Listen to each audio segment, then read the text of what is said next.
The following poem is Childe Roland to the Dark Tower Came by Robert Browning, read for the Poetry of Clark University project.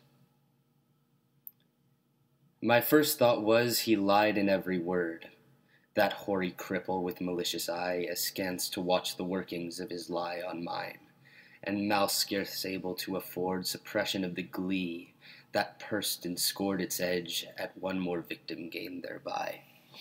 What else should he be set for with his staff?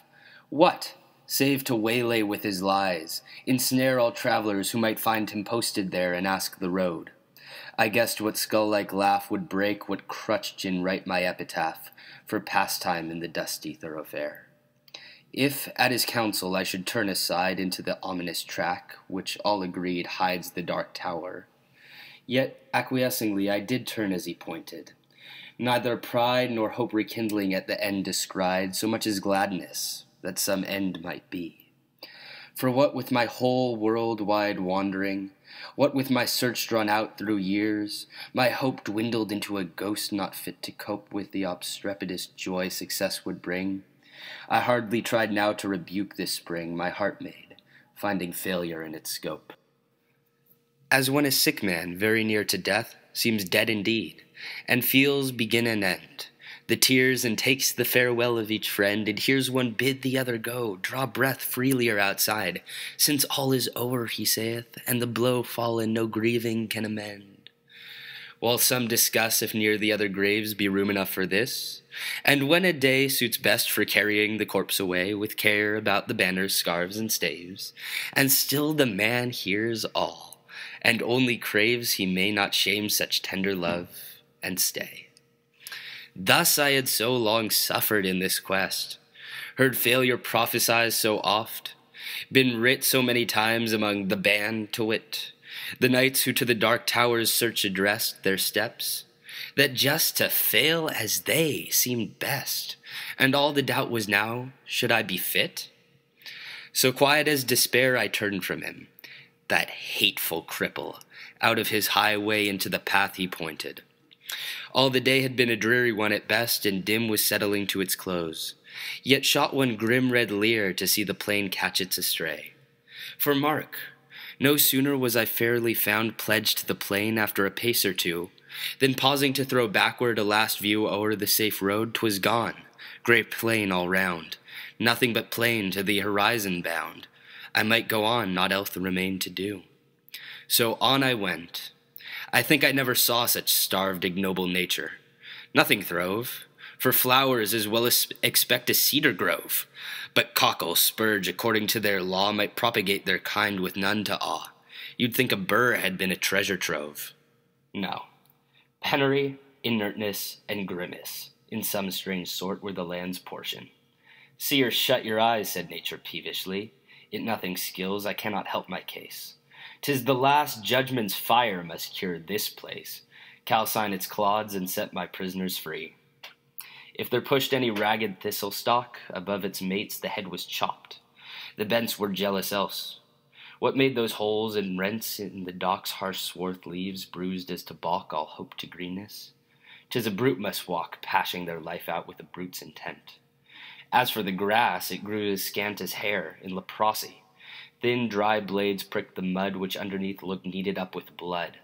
One stiff, blind horse, his every bone a stare, stood stupefied. However he came there, thrust out past service from the devil's stud. Alive, he might be dead for aught I know, with that red, gaunt collop, neck a strain, and shut eyes underneath that rusty mane. Seldom went such grotesqueness with such woe. I never saw a brute I hated so. He must be wicked to deserve such pain. I shut my eyes and turned them on my heart. As a man calls for wine before he fights, I asked one draught of earlier, happier sights.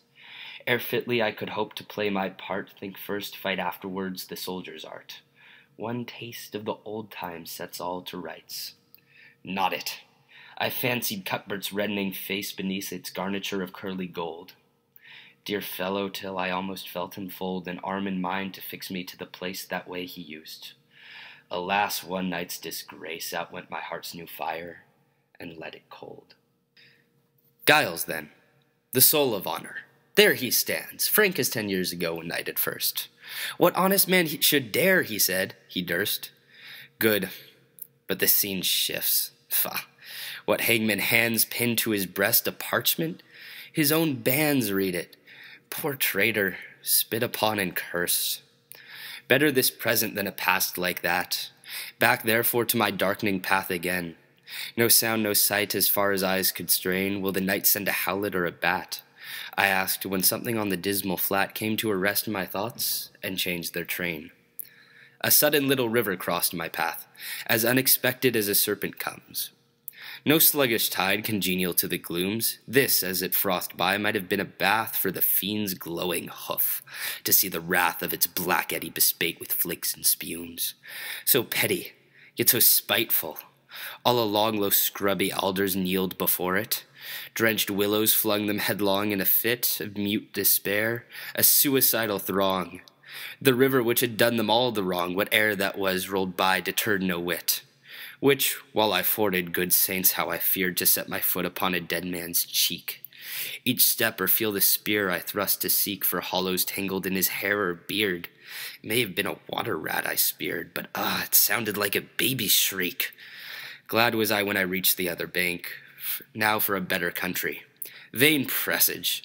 Who were the strugglers? What war did they wage? Whose savage triumph thus could pad the dank soil to a splash? Toads in a poisoned tank, or wild cats in a red-hot iron cage. The fight must so have seemed in that fell cirque. What penned them there, when all the plain to choose? No footprint leading to that horrid mews, none out of it. Mad brewage set to work, their brains, no doubt, like galley slaves, the Turk pits for his pastime. Christians against Jews. And more than that, a furlong on, why there? What bad use was that engine for, that wheel or brake not wheel, that harrow fit to reel men's bodies out like silk, with all the air of Tophet's tool on earth left unaware, or brought to sharpen its rusty teeth of steel? Then came a bit of studded ground, once a wood, next to marsh it would seem, and now mere earth, desperate and done with. So a fool finds mirth, makes a thing, then mars it till his mood changes, and off he goes with a rude. Bog, clay, and rubble, sand and stark black dearth. Now blotches wrinkling, colored gay and grim. Now patches where some leanness of the soils broke into moss or substances like boils. Then came some palsied oak, a cleft in him, like a distorted mouth that splits its rim, gaping at death, and dies while it recoils. And just as far as ever from the end, not in the distance but the evening, not to point my footstep further at the thought a great black bird, Apollion's bosom friend, sailed past, nor beat his wide-winged dragon penned that brushed my cap, perchance the guide I sought. For looking up aware I somehow grew, spite of the dusk, the plain had given place all round to mountains. With such name to grace mere ugly heights and heaps now stolen in view, how thus they had surprised me. Solve it, you! How to get from them was no clearer case. Yet half I seemed to recognize some trick of mischief happened to me. God knows when, in a bad dream perhaps. Here ended, then progressed this way, where in the very nick of giving up, one more time came a click, as when a trap shuts. You're inside the den. Burningly it came on me all at once. This was the place. Those two hills on the right crouched like two bulls locked horn in fight, while to the left a tall scalped mountain. Dunce, dotard, a dozen at the very nonce after a life spent training for this sight. What in the mist lay but the tower itself? That round squat turret, blind as the fool's heart, built of brown stone without a counterpart in the whole world. The tempest mocking elf points to the shipman thus the unseen shelf. He strikes on only when the timbers start. Not see, because of night perhaps? Why, day came back again for that, before it left the dying sunset kindled through a cleft. The hills like giants at a hunting lay, chin upon hand to see the game at bay. Now stab and end the creature, to the heft! Not here, when noise was everywhere, it told, increasing like a bell. Names in my ear of all the lost adventurers, my peers, how such a one was strong, and such one was bold, and such was fortunate, yet each of old lost, one moment knelled the woe of years. There they stood, ranged along the hillsides, met to view the last of me, a living frame for one more the picture. In a sheet of flame I saw them, and I knew them all, and yet dauntless the slughorn to my lips I scented blew. Childe, Roland, to the dark tower came.